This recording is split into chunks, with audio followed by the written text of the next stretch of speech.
Good morning, dear students. Welcome to the second lecture of the chapter Reproduction in Flowering Plants. तो हमने पहले lecture में पढ़ा था स्ट्रक्चर ऑफ फ्लावर। फ्लावर के डिफरेंट पार्ट्स हमने देखे थे। अब कंक्लूजन ये निकलता है स्ट्रक्चर से कि हमारे पास दो मेजर ऐसे पार्ट थे, सिस्टम थे, जो हमें आगे पढ़ने हैं, जिनकी मदद से हम ये जान पाएंगे कि कैसे एक फ्लावर के अंदर रिप्रोडक्शन होता है, सेक्सुअल रिप्रोडक्शन मेनली। यस, सो ध्यान दीजिए कि सेक्सुअल जो रिप्रोडक्शन है, इसमें सीधी सी बात है फर्टिलाइजेशन होगा। ये हम पहले चैप्टर में पढ़ चुके हैं। फर्टिलाइजेशन होगा। अब फर्टिलाइजेशन होने के लिए क्या जरूरी है? गैमेट्स फॉर्मेशन जरूरी है। अब हमें ये पता लगाना है कि फ्लावर्स के ऐसे कौन से पार्ट हैं मेल और फीमेल्स के, पिस्टिल का कौन सा पार्ट है और जो एंड्रोसियम है उसका कौन सा पार्ट है मेल रिप्रोडक्टिव सिस्टम का, जो गैमेट्स बनाएगा। राइट। सो यदि मेल रिप्रोडक्टिव सिस्टम की हम बात करें तो हमारे पास है एंथर। राइट। तो इसको हम डिटेल से पढ़ने वाले हैं, इसका स्ट्रक्चर और कैसे इसके अंदर गैमेट बनेंगे।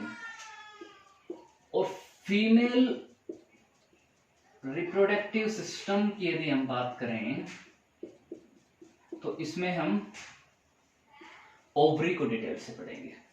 राइट। इसके अंदर कौन कौन सी प्रोसेसेस प्ले होती हैं जिनके थ्रू इवेंचुअली जो है गैमेट बनते हैं। ठीक है। जो एंथर के अंदर जो मेल गैमेट है,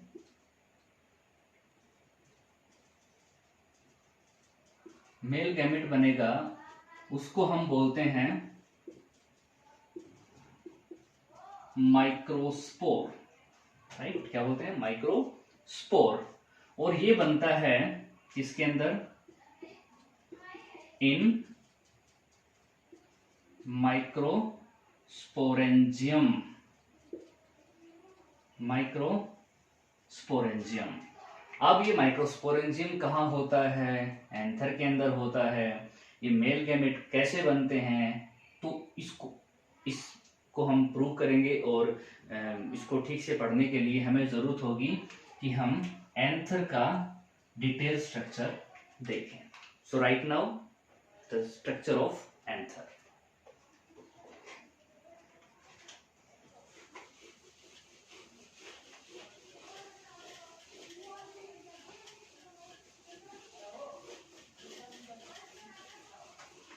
चलो शुरू करते हैं।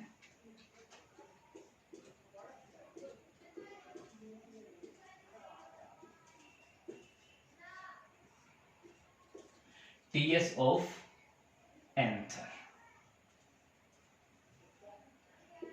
TS of anther, transfer section of anther.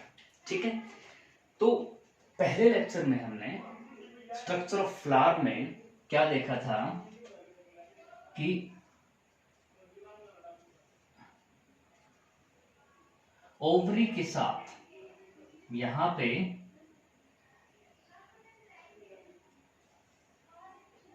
कुछ बाइलोब स्ट्रक्चर थे जिनको हमने स्टेमन बोला था, कलेक्टिवली स्टेमन बोला था। ठीक है। अब इसको तो हम बोलते हैं फिलामेंट, और ये हमारे हो गए एंथर। एंथर जो टिपिकल है वो बाइलोब स्ट्रक्चर होते हैं। कैसे होते हैं? Bilobe structure. और बाइलोब स्ट्रक्चर का छोटी सी झलक हमने पहले लेक्चर में देख ली थी। अब देखते हैं हम कि इसका डिटेल स्ट्रक्चर क्या होता है।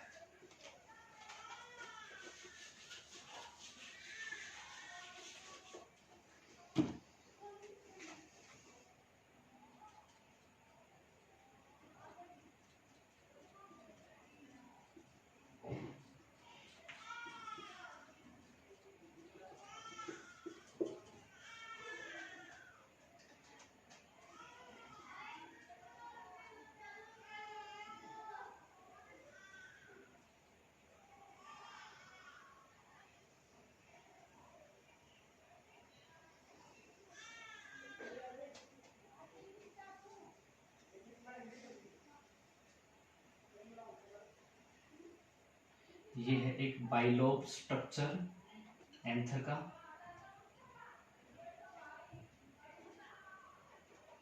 जिसमें 2 लोब है, वो बिल्कुल साफ हमें दिखाई दे रही हैं।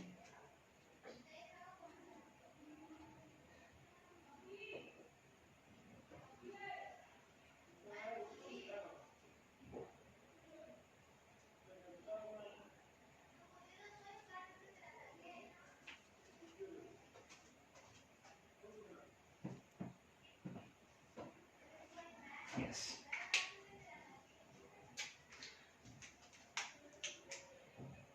ये जो 2 लोब हैं ये बटी होती हैं एक स्टेराइल टिश्यू की मदद से, और इसको हमने पहले भी पढ़ा था। इसको हम बोलते हैं कनेक्टिव। क्या बोलते हैं इसको? कनेक्टिव। और ये होता है एक sterile tissue. Sterile tissue means it cannot be participate in reproductive activities or reproduction, right? अब ये है हमारा पहला लोब और ये है हमारा दूसरा lobe. This is the first lobe and this one is the second lobe, right? और इसके अंदर होते हैं 4 माइक्रोस्पोरेंजियम, मतलब वो एक्चुअल जगह है जहां पे गैमेट फॉर्मेशन होगा, right? So this one, this is the second, third and fourth, right? अब माइक्रोस्पोरेंजियम और ये जो आउटर वॉल है, इसके बीच का जो स्ट्रक्चर है, इसके बीच की जो जगह है, इसको हम बोलते हैं, यहां से लेकर यहां तक, इसको हम बोलेंगे एंथर वॉल। क्या बोलेंगे इसको? Anther wall. So we write here anther wall. Anther wall जो है बनी होती है with the help of 4 layers.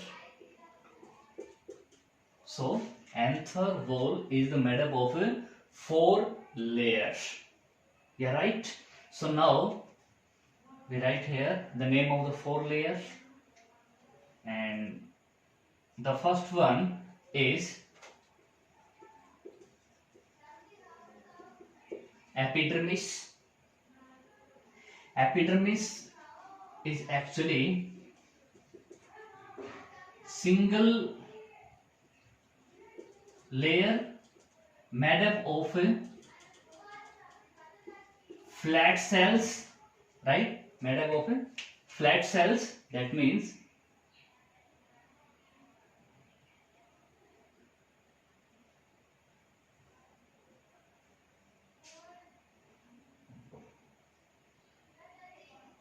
the arrangement of these cells are like that.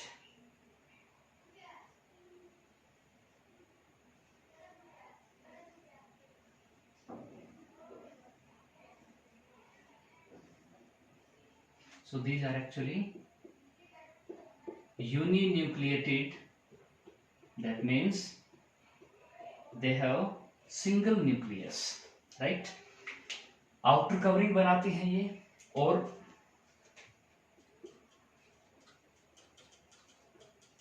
Protective भी होती है। These are actually protective. So now second layer, the second layer of the wall of anther is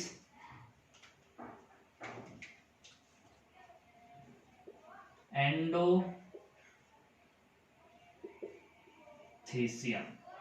The second is the endothecium. Endothecium जो है वो भी single layer से ही बनी होगी, ठीक है? सिंगल अरेंजमेंट होगी, सिंगल लेयर होगी सेल्स की, लेकिन वो रेडियली मैनर में प्रेजेंट होती है।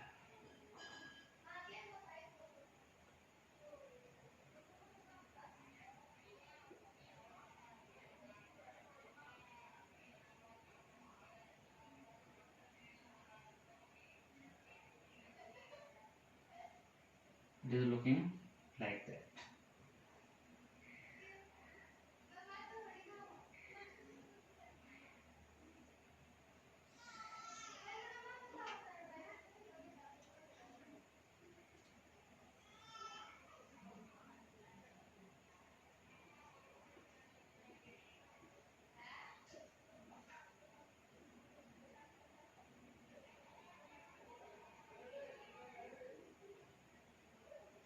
Now these are again uninucleated. They have single nucleus inside the cytoplasm, right? So these are thick. These are actually thick, and ये थिक होती हैं, मतलब जो एंडोथीसियम जो सेल्स होती हैं, ये जो रेडिली मैनर में प्रेजेंट होती हैं, ये सॉरी एंडोथीसियम, ये क्लोजली पैक्ड होती हैं। These are closely packed with the help of a, they are closely packed with the help of a substance callose, a substance callose। जो callose substance है ये इनकी थिकनिंग के लिए रिस्पॉन्सिबल होता है, right? So now the inner third one layer, and the third one layer is known as middle layer। Middle layer जो है वो इसमें मल्टीपल सेल्स होती हैं।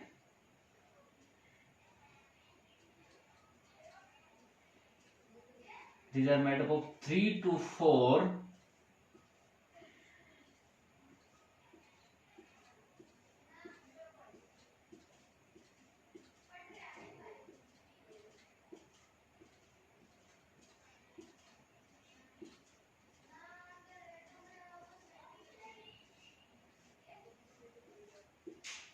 these are made up of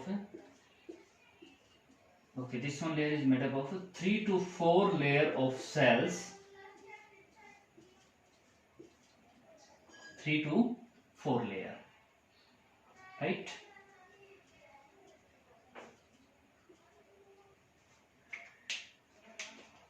So this one is the middle layer, and the second one is the endothelium, and the outermost is the epidermis, right? So these are the 3 layer of this ball of anther. And now the last one. The last one is actually present inside the structure, and these are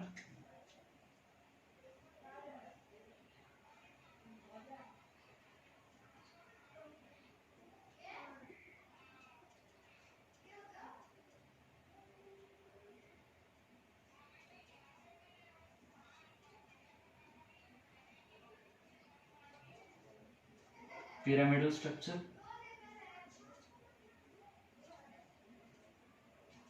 and one more thing about these cells,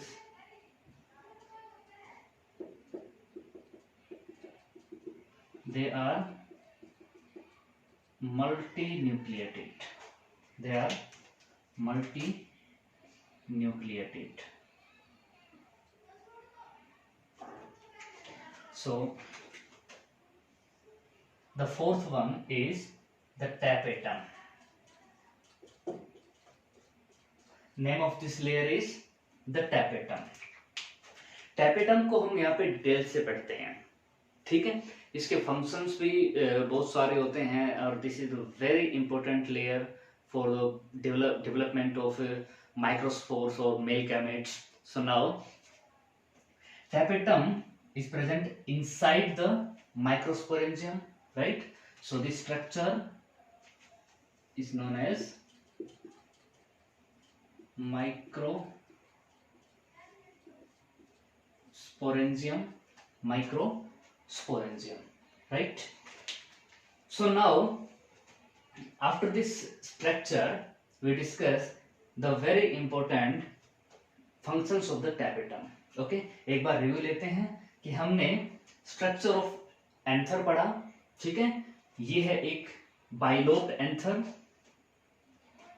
anther की जो wall होती है वो यानी कि microsporangium और इस layer के आउटर लेयर के बीच का जो स्पेस होता है इसको एंथर वॉल बोलते हैं। और ये 4 लेयर से मिलकर के बनी होती है। पहली है एपिडर्मिस, दूसरी है एंडोथीसियम, तीसरी है मिडल लेयर और फोर्थ है tapetum, right? So this layer is known as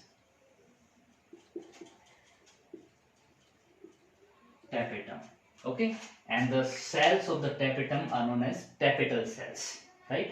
Tapetal cells. So this one is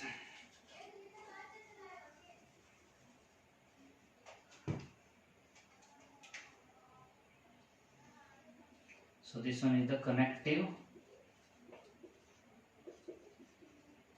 sterile tissue, right?